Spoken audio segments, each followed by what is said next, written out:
кыйла жумуштарды кылып койдук. Эми калгандарын өзүбүз күчүбүз менен акырын жасап атабыз.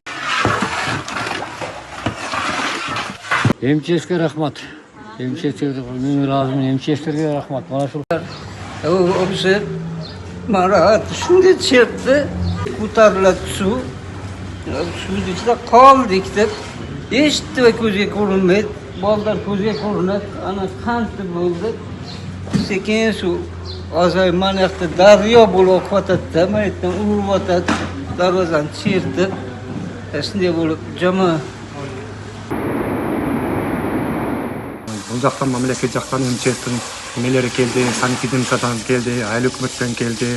Аны өзүбүз менен бирге иштеген, кошуна колоң дегенде турганда өздөрү араны чечим чыгарып, эме кылабыз деп айтып деп кетишти. Кудайга шүгүр, рахмат буларга, элибизге рахмат, журтубузга рахмат манакей. Кыйла жумуштарды кылып койдук. Эми калгандарын өзүбүз күчүбүз менен акырын жасап атабыз. Болгону эми ошол.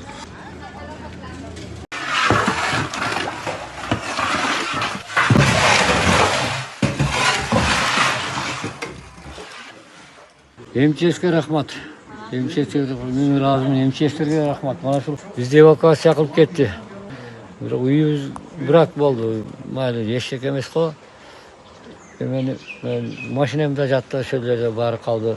Ар биринин туугандарынга ташап, МЧСтин машинасы баарыбызды ташап.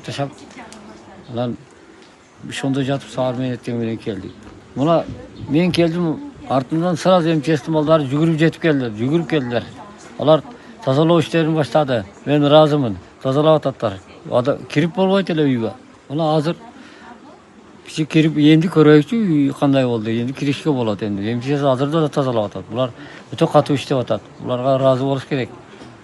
Булар болбосо ким эмен олду бардыгы лайдын ичинде калып кетет элек.